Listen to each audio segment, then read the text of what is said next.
Sorry, I was on mute. Hare Krishna, everyone. So, welcome you all. And let's chant the prayers.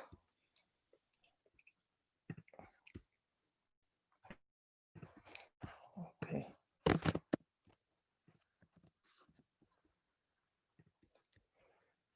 Om Namo Bhagavate Vasudevaya.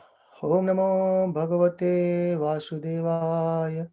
Om Namo Bhagavate Vasudevaya. Narayanam namaskritya naram chaiva narottamam devim saraswatim vyasam tato jayam mudiret.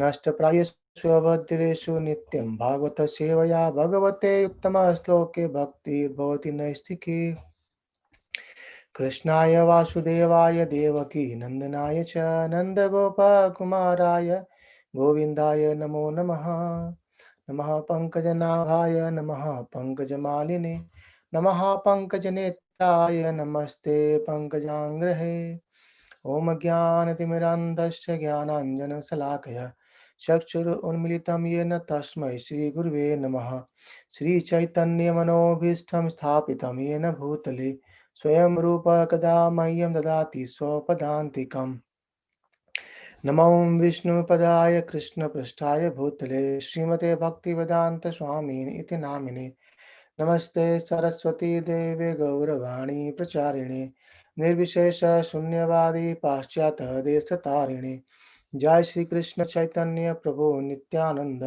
Shri Advaita Gadadhar श्रीवासादि गौर भक्त वृंद हरे Krishna Krishna Krishna Hare Hare Hare Ram Ram Ram Hare Hare. Hare Krishna, everyone. Hare Krishna. So welcome you all Hare on Krishna, our Prabhu. Hare Krishna on our discussion of Srimad Bhagavatam. So today we are going to actually start Canto number 8.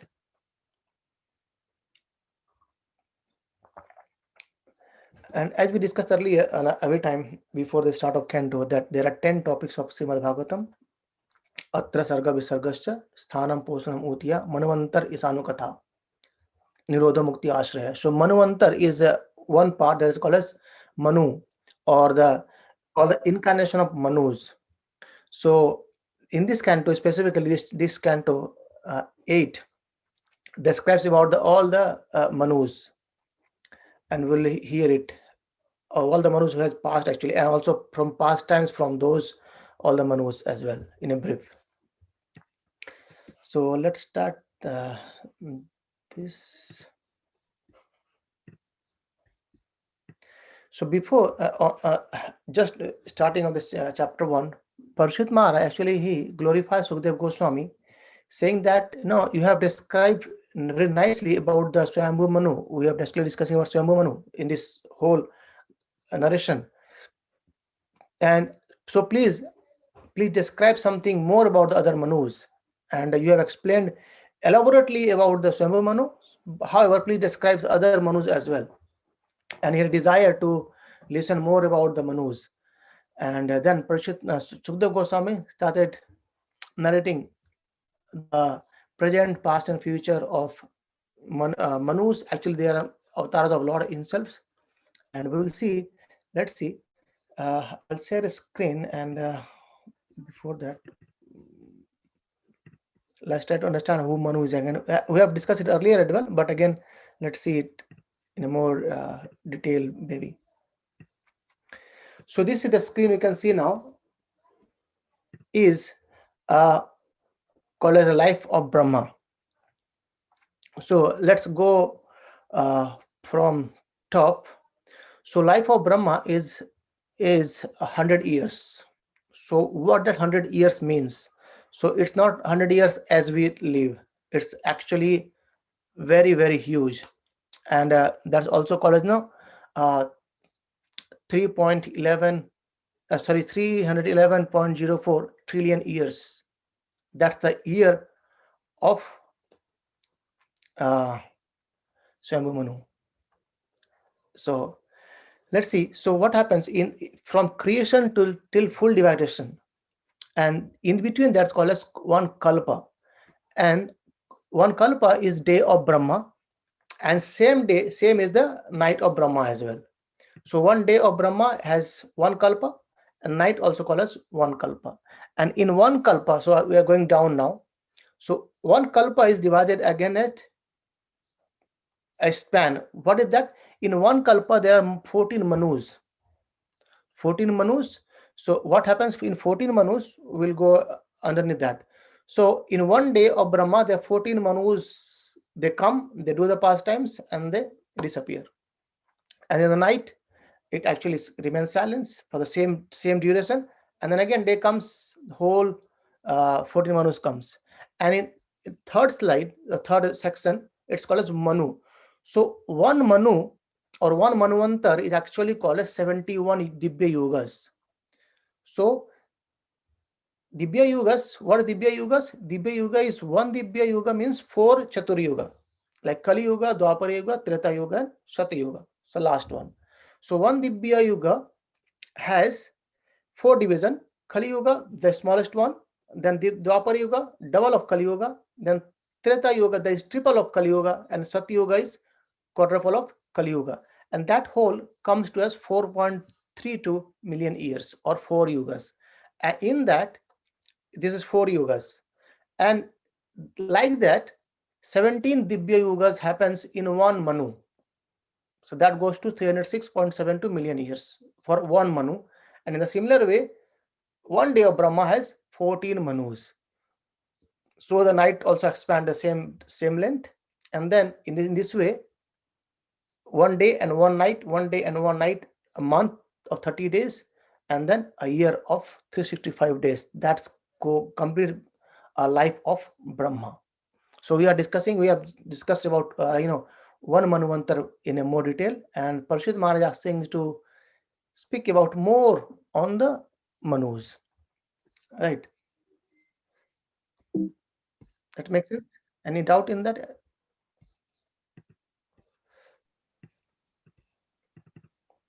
Prabhu, one question. Is Yes. Manu name of a specific period in Brahma's life, or does it refer to someone, some individual? So it's an individual, right? It's an individual. We'll see it, the different names of the Manus. So what happens in one day of Brahma, there are 14 Manus that span the rule. That's called as Manvantar. Right.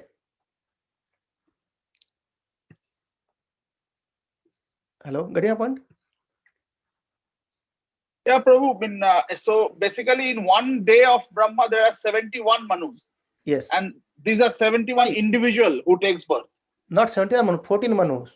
14 Manus. And these are 14 individual who takes birth during one day of Brahma. That is one Kalpakal. Yes. And in one Kalpakal or in one Manvantar, there are 71 Dibya Yuga. So you can say like the lifespan of one Manvantar or one Manu goes to 71 Dibya Yuga. Okay. Right. So that's It's again a bit complicated, but yeah, okay. Yeah. I can understand. These Manus are individual who takes birth during one day of so like how you can understand is, let's for example, you see in the India, if you observe it in the time of Deepavali, we see so many flyers. They come when night comes, isn't it? Under the lamp, they come, and when we see in the day, they all died, isn't it? Yes. So every day we see some flyers come and they die. So that for us, if you see, we for let's for example, that one of the flyers says another flyer that there is something called as human being who live for 100 of years, and their lifespan compatible to us is very, very huge. How? We just live for 6 hours, and their one day is four times of our one life. And in this way, they live for 30 days and a year and then 100 years. Getting a point? In the similar way, one Dibya Yuga or 71 Dibya Yuga comes in one Manvantar, and 14 Manvantar comes in one Kalpa, and one Kalpa is that one day of Brahma. And in the similar way, Brahma lives for 100 years. makes it's making sense, but again, it's a bit. Yeah, I know. Uh, That is what it is. So that's why sometimes Brahmaji call as, Amar, because his life is so kind of long that, it's really difficult for us to track the things. Right. Okay. So that is life of Brahma. And let's go to back now discussing the points of Manu. So from 14th Manu, currently we are on 7th Manu. And also from 71 Dibya Yugas, so we have, I think, crossed 28 of those, halfway of those actually. And then Sukadeva Goswami starts explaining about Manus. He says the Swambhu Manu was the first Manu, and we hear elaborately about Swambhu Manu in our previous discussion of Canto. Like, he has daughters and son, Akuti, Prasuti, Dehuti, and then Uttanpad and Priyavrata. These are actually 5 sons of Swambhu Manu. And Swambhu Manu is the first son, not first son, but is the first son who progenate or who's called as Manu as a son of Brahma. Right. And his so let's see in a nutshell, in this canto, in the very first chapter, 4 Manus are been described. And then there's one question again comes by Parikshit Maharaj. Then Sukadeva Goswami describes about the one of the pastimes called as Gajendra, and then he continue again on 5th and 6th Manus as well. So what happens in every Manu, in every Manvantar, so there is one Manu, and also the position of Indra, the other Devatas, and Lord Incarnation all changes. Right. And then the first Manu, he actually glorified Lord, or to very honest, the Manu, or we say a Manushya, a human being, that word has came from the word of Manu. And Manu means ideal man. So Manu, he has lived his ideal man. What is ideal man? Ideal man is basically he take up all the responsibility of his human life properly, and also when time comes, he retire for devotional service. Even when he is doing his responsibility, he was always fully focused about Lord Krishna. And when time comes, he retired for devotional service or for his own austerity as well. So that is called as the ideal man. And then Swambhu Manu offers prayers to Lord Hari or Lord Krishna. He says that Supreme Personality of Godhead is in his super soul future. So we know we have 3 features of understanding Supreme Lord. That is, the very first level is Brahman or the Brahma Jyot. And the second feature is the Supreme Soul or Paramatma within ourselves. And third, or that is complete understanding, is Bhagavan himself. So who is a Sachidananda Vigraha. He has a complete form. That is the topmost level of understanding. And then Manu says that the Supreme Lord is there in the heart as a super soul, and he also knows all the activities of the living entity, though no one sees him. Right? We have discussed earlier how Kunti Maharani says that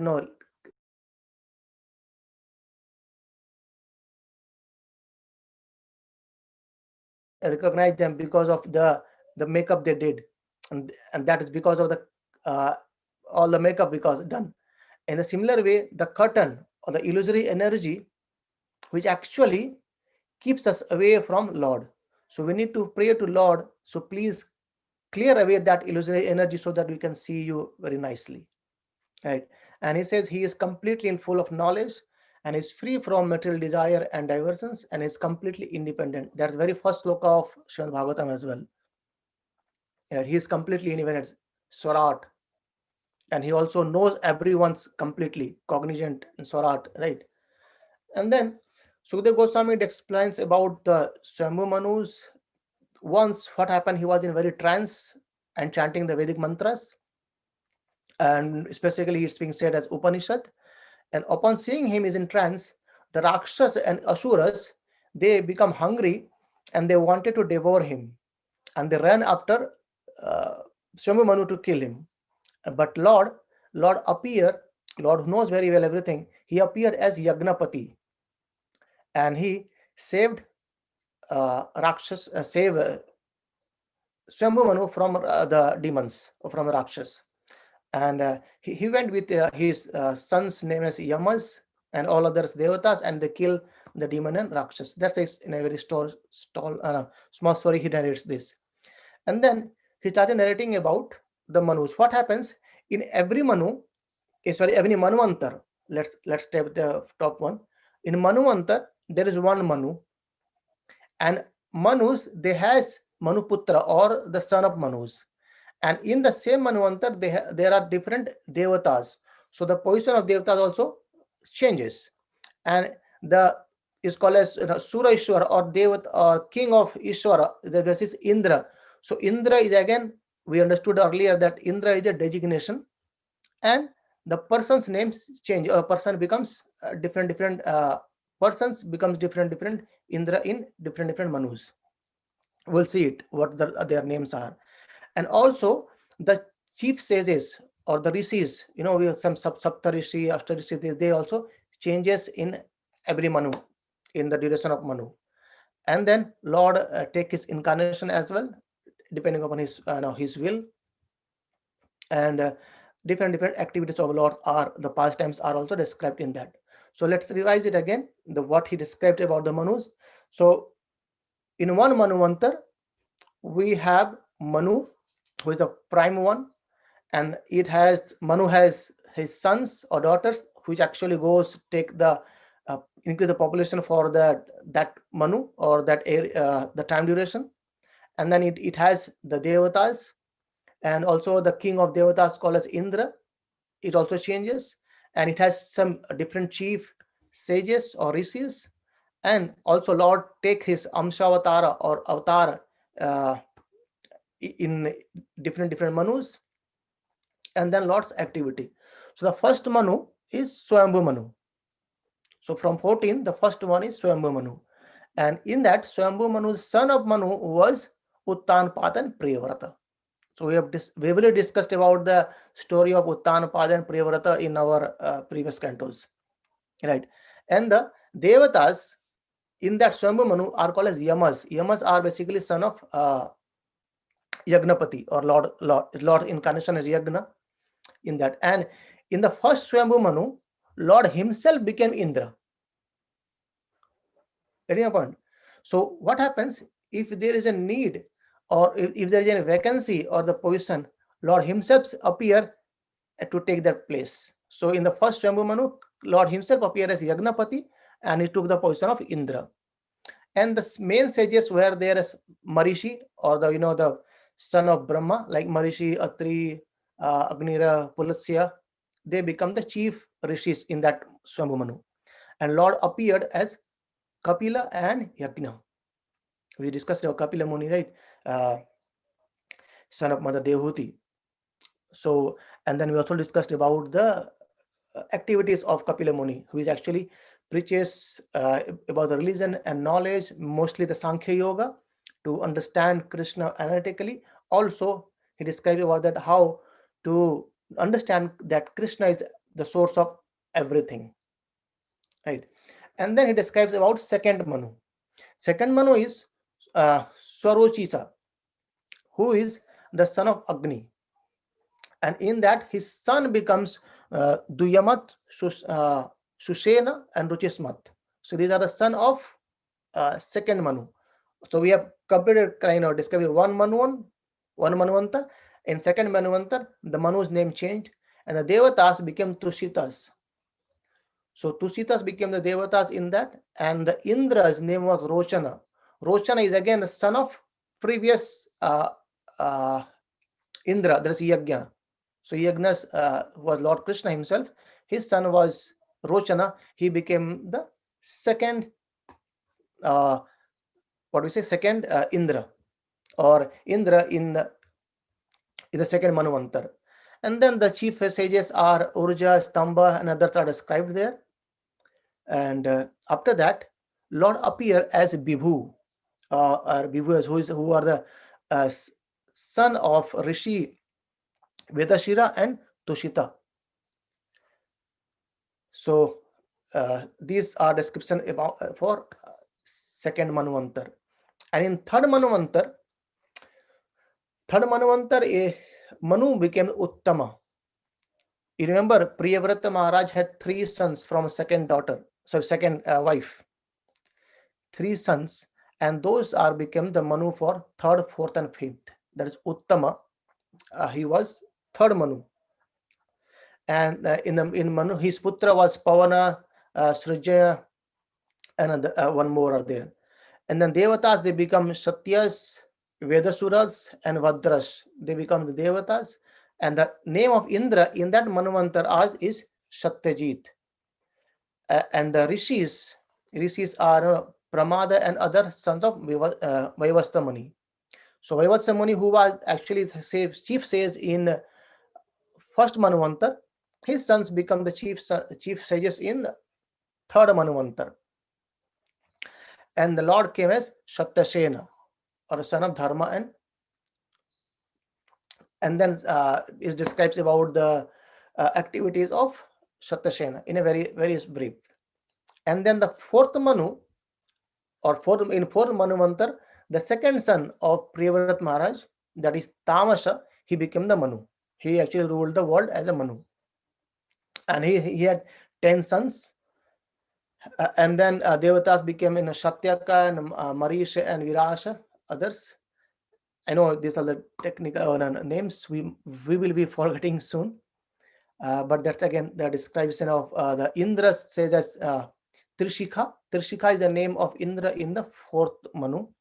And the sages, or the sages headed by Jyoti Dharma, are the chief sages in the fourth Manvantar. And there, when Sukadeva Goswami explained this, he said that at the time Lord Hari saved elephant Gajendra, named Gajendra, from crocodile.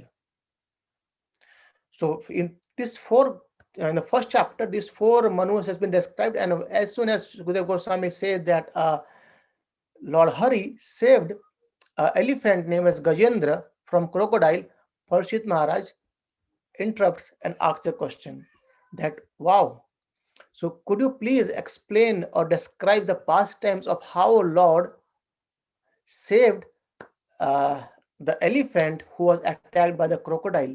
So please detail us about the story, and please narrate us in a very elaborately. We want to hear this. Right. So then, by hearing this, Sukadeva Goswami started narrating from second chapter. And then Parikshit Maharaj said that any literature or narration in which the Supreme Personality of Godhead, or sometimes called as Uttama Shloka, is being described and glorified is certainly great, pure, glorious, auspicious, and all good. So please describe the glories of Lord Hari, how he saved Gajendra from the attack of crocodile. So start narrating about this pastime again. So we are entering chapter number 2, where the elephant Gajendra's crisis. Sukadeva Goswami says that the my dear king, there is a huge, large mountain called as Trikuta, and it is 10,000 yojanas, or 1 yojana is 8 miles, so 80,000 miles high. The Trikuta is a very, very big, huge mountain, and that mountain is actually surrounded by ocean of milk, and it is very, very beautifully situated. So there's a very actually description of this mountain goes like, there are this mountain has 3 principal peaks, and which are made of iron, silver, and gold, and it's all around are completely beautiful. And the mountain also has many other small peaks which are full of jewels and minerals, and are decorated with nice trees, creepers, and shrubs. And the sounds of the waterfalls on the mountain create a very pleasing vibrations. And the ground at the foot of the mountain is always washed by the waves of milk. So because it was surrounded by the ocean of milk, so the mountains are always uh, being washed by the waves of milk.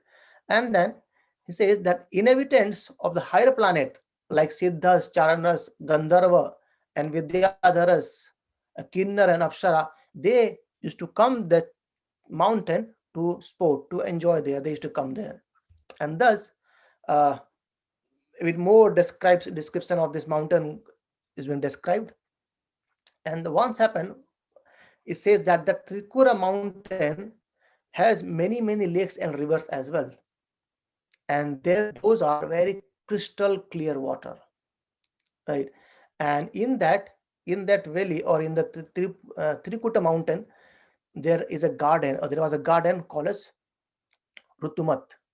So Rutumat is the garden in Trikuta mountain, and this garden belonged to the great devotee Varuna, and was a sporting place for the damsels of the demigod. So Lord Devatas, they used to come and sport there, and flowers and fruits grew there in all seasons. And among them, it describes about the names of flowers, that Mandar, Parijat, and Patalas, Ashoktas, Champa, Rutsa, and others. And there were very great trees like palm trees, tamalas trees, uh, and Arjuna trees, banyan trees, and others. And then he says that in that lake, the leader of that lake was actually an elephant, not the lake of the garden, was an elephant who lived in the forest of Mountain Trikuta. And he actually, he his name was Gajendra actually, and he wandered toward the lake with all his wife, the female elephant, and the children's. He just went towards the lake for enjoying, and he was actually in full of mood of enjoying, and he was started breaking all the plants and the creepers and every around that, and not caring for anyone, right? Because anyway he was a king of that, so he just somehow or other he wanted to break everything over there. And also then he actually went with his females or his wife's elephants, and although the his young ones or small elephants, they also followed that Gajendra. And they somehow or other they got thirsty because of playing or doing this their enjoyment. They came towards the bank of the lake, and they started sporting in the lake. They said drank water, and however they also started enjoying in the lake, and without caring for anything, they started disturbing the lake tremendously, and all the inhabitants in the lake are getting uh, disturbed by that. And by that, and they started playing, like throwing water from their trunk towards the other ones, like when we go into water park, we used to play like that. In the similar way, you can understand that how this all elephants, Gajendra with all his family members, started playing. And in the same time, crisis comes to Gajendra, and as he was enjoying, a strong crocodile, he became angry, and he attacked the elephant's legs in the water. He actually captured the elephant leg. And all others, his wives and children, they tried to rescue him, but they could not rescue Gajendra from that. So Gajendra was actually the fight long went for nearly thousands of years. And as Gajendra was in a foreign land, isn't it? The he was not an evident inhabitant of water, so he started losing his own energy. And but crocodile was actually inhabitant of water, so he has nothing to lose. He is always getting his strength being in the water. And gradually, elephant, he diminished his mental, physical, and sensual strength. And he could see that no one could save, even not his wife nor children, anyone could rescue him, though they tried, but all failed. And gradually the powerful elephant become helpless, and he started crying out. He thought to how can I be saved from here. And he says, not even my wife, not even my children are able to save me. And this is looks like this all is by the will of providence that I have been attacked by a crocodile. And therefore I shall seek the shelter of Supreme Personality of Godhead, who is always the shelter of everyone, even of great or is a great personality. So anyone can take shelter of Supreme Personality of Godhead. So what happens here, the devotees and the Prabhupada explain that Gajendra actually could, somehow or other, he could get the last life memories, and he started meditating on Lord Vishnu. Particularly, not being mentioned about Lord Vishnu, he said, he just started to pray about Supreme Personality, who is the Supreme Being. And he said the Supreme Personality of Godhead, or the who is the Supreme Being, is certainly not known to everyone, but he is very, very powerful and influential. So Supreme Lord, who is already there, is within our heart. We might not know him, who is our Agyata friend or unknown friend who resides within us very closely, check our all activities very closely, but still we are unaware about him. Right. Then it's being said that Krishna or Supreme is our the nearest, also is the farthest. If we try to understand Krishna, we can see, feel him within ourselves. If we don't, he is always far and far. And also describe the Gyanis who want to run behind Krishna to see with their knowledge. Krishna always look them far and far and far and far. But with devotion, Krishna can be bound. Right. And by seeing this condition, this Gajendra, he thought that I think everything is happening because of the serpent of time, and which is fearful in force and endlessly chases everyone and ready to swallow him. We also discussed earlier that this serpent of time is actually coming towards everyone. No one, though maybe sometimes we ignore or we just say it, but it's every second is approaching towards us. And the Lord is the only one who can give protection to us. And he says, Lord is one who can give him protection. And for even death runs away in the fear of Lord. We discussed in our previous canto how Ajamil being saved by by Vishnudutas from Yamadutas, and how by taking shelter of Lord, the person can be saved as well. And then he thought, let me offer my respectful obeisances, let me surrender myself towards Supreme Lord, and who is the greatest or the powerful Supreme Authority, who is the actual shelter of everyone. Let me surrender to him. He is the only one who can save me. I could see that nor my wife, nor my children, nor anyone is now going to save me, nor my strength. I had so many strength. I am the king of this, garden, but still, due to the provisions of time, I've been attacked and I am helpless now. And then Sukadeva Goswami continues saying that Gajendra, in chapter 3, Gajendra started praying to Lord. He says he remembers his previous life, and then he fixes his mind in the heart, and with perfect intelligence, he chanted a mantra which he had learned in his previous life. So in previous lives, we'll discuss again in coming chapters. He was a king called as Indradumna. So we'll discuss it in maybe I think fourth or fifth chapters. It's being described about this first times of King Indra. Also the crocodile, he was also a king called as King Huhu. Right. So he was a king in previous lives as Indradumna. So he had learned the mantras, and he could revive or he could recall this mantra. So we have discussed many times that Krishna says in Bhagavad Gita that Swalpas Dharmasya Trayate Mahato Bhayat. So when we do a small amount of devotional service towards Lord Hari, even in the greatest times of calamity, it can help us.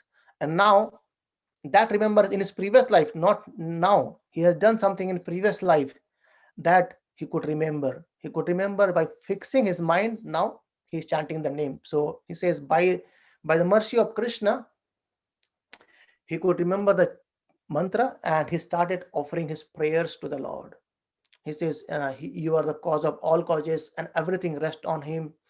And let me meditate on him who is completely self sufficient.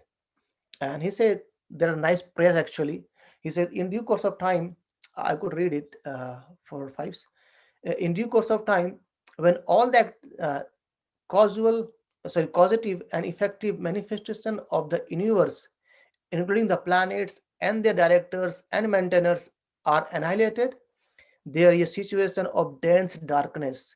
And above this darkness, however, is the Supreme Personality of Godhead. I take shelter of his lotus feet. Then he describes that the Supreme Personality of Godhead has no material worth, activities, name, form, qualities, or fault. To fulfill the purpose for which this material world is created and destroyed, he comes in the form of a human being like Lord Rama or Lord Krishna. By his original internal potency, he has immense potency, and in various form, all free from metal contamination, he acts wonderfully. He is therefore the Supreme Brahma. I offer my respects to him. I offer my respectful obeisances unto Supreme Personality of Godhead, the self-effulgent super soul, who is the witness in everyone's heart, who enlivens the individual soul, and who cannot be reached by exercise of mind, words, or consciousness. Then he says, the Supreme Personality of Godhead is realized by pure devotee who act in the transcendental existence of Bhakti Yoga. He is the destroyer of uncontaminated happiness and is the master of the transcendental world. Therefore, I offer my respect unto him. So, in his first prayers, he says about Supreme Brahman, and then he says about the second form or the super soul, and then in third, he says the complete form of Lord that's been realized only by pure devotees. And then he says, I offer my respectful obeisances to Lord Vasudeva, who is all pervading, to the Lord's fierce form as Lord Narsingadev, to the Lord's form as animal as Lord Barhadev, to Lord Dattatreya, who preached impersonalism, to Lord Buddha, and to all the other incarnations. I offer my respectful obeisances unto the Lord, and who has no material qualities, but who accepts the three qualities goodness, passion, and ignorance within this material world. And I offer my respectful obeisances unto the impersonal Brahman effulgence. In the similar way, he glorified Lord, and he says, like, an actor is not being understood by the audience. So sometimes we may see it. Let's suppose in an orchestra, or if someone is playing something musical instrument, and we don't have any knowledge about that instrument, it might sound as good, but we might not get the very cream of those. That is why we have judges, because who has the knowledge of the musical notes, even the sound. Let's suppose a singer who is singing, right? We might sing, wow, he's singing very nicely, but the judges who has actually gone through the scales of songs, and who knows about the types of raga and different things, rhythms, they can find out fault in that as well, isn't it? And they can, if they can glorify as well, that yes, you have done this bit very nicely, but as the audience, we might not catch all the things. It might looks to us that, wow, he is saying very nicely.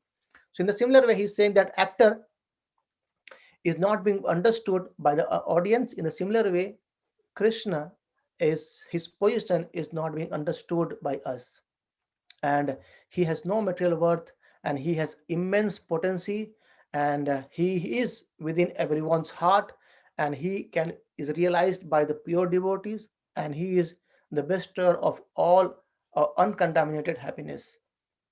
So all kind of happiness we desire, we can actually get it from Krishna himself. And then he says, the waves of river flow, and no one can count the waves. So is the incarnation of Lord. So it's very, very difficult to count the waves, isn't it? And hence the incarnation. So Lord's incarnations, as we understood that, I know the Brahmanda. So there are Ananta Koti Brahmana, it's just not the one universe. They are unlimited, unlimited, unlimited. So how can we count the incarnation of Lord as well? Right. In a similar way, he actually glorified more. And maybe we'll continue from here tomorrow. Yes, there are some more things in this chapter, and we'll continue from here.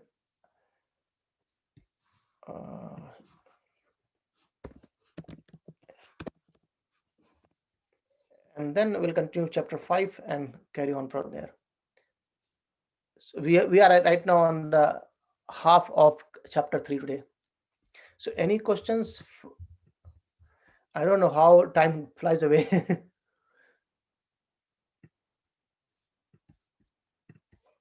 Any thoughts, any comments, any question today? Hare Krishna, Prabhuji.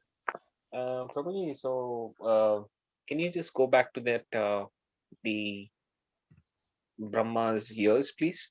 The slide, if you can. Okay. Yeah, definitely. Just 1 second. I don't want to misquote anything. Yeah, no, let's go. No problem. Yes, it is. Yeah. So I understand, like, that's 1 day of Brahma, and that's a kalpa, and then the manvantaras and all that. So each manvantara also has these 4 yugas, right? So we are on the 28th manvantara right now. No. We are on 7th Manu. 7th Manu and 28th, you said something? 28 Dibya Yugas, yeah. Divya Yugas, 28 Divya Yugas, right? I'll confirm you about 28th. I think it's 28th, but I'll reconfirm it again.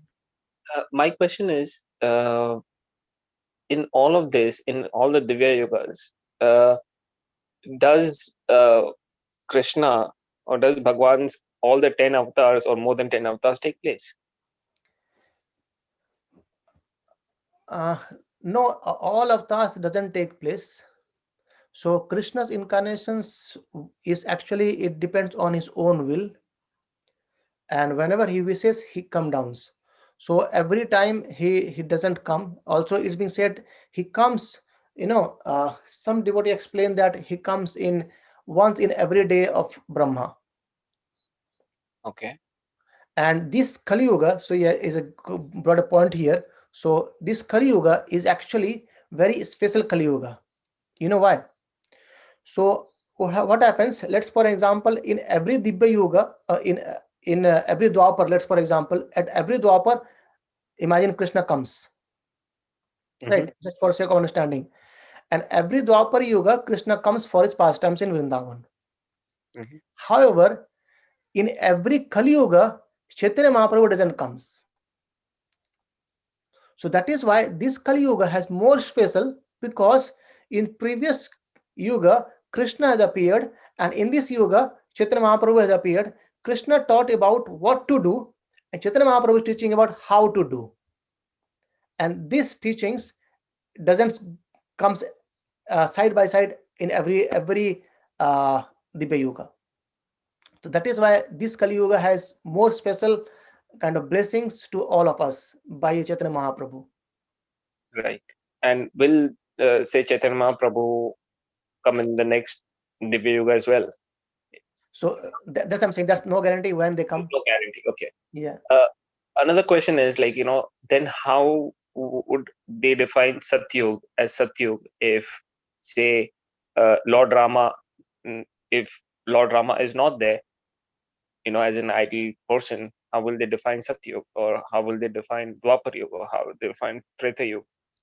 If you know what I mean, like, because I'm getting your point. Again, I just discussed, in all Manus are again the incarnation of Lord himself, one Manvantar. So we have discussed about the avatars of Lord. Lord comes as his own divisions, as sometimes called Shaktavish avatar, and sometimes Manvantar avatar. So all the Manus, these are actually incarnation of Lord himself, as called as Manvantar avatars, right? And the sages, what they come, they are also empowered by Lord himself, and they define these things. And even if you see the Vyasadev also comes, and he provide this all the literature, Vedic literature to us in other yugas, like Satya, Treta, they don't need the literature in the form of books. It's all Shruti. They hear from the spiritual masters or the sages, they remember everything. But in Kali Yuga, we are tend to forget everything, and we have very kind of tendency of foolishness and quarrelsome laziness. That is why we need the scriptures to read again and again to understand this. So the sages, what they come, we seen about the Manu, the Indras, the sages, they define everything on that. It's thank you for explanation, but it's very confusing right now. Yeah. No worries. That's maybe we'll go over detail again and again sometimes. When we revise it again, it comes. But again, the main point here is to understand that Lord Brahma has also a lifespan, and that's too huge for him as compared to us. And I gave example of the bees or the flyers who live just for 4 or 6 hours. Just compare that 4 or 6 hours of a life of a bee or flyer as compared to our own life. How insignificant that life is for them. Just 4 or 6 hours, nothing. In that 4 or 6 hours, what happens? They enjoy their life. They take birth, they grow, they reprocreate, and they go old, and they get died. So all the 6 stages happen for them in that 6 to 7 hours, and the same thing happens for us in 80-90 years, isn't it? In a similar way, that the calculation for the heavenly planets goes higher and higher and higher as well. Thank you, Prabhuji. Hare Krishna. Hare Krishna. Anyone else, any question, any thoughts? Okay, if all good looks good, then we'll see you tomorrow. We'll continue from where we have left. Grantaraj Srimad Bhagavatam ki Jai. Shri Jai Prabhupada Prabhu. ki jai. Jai. Samvet Bhakta Vrinda ki jai. Jai. Hare Krishna. Hare Krishna Prabhu. Hare Krishna. Hare Krishna. Hare Krishna.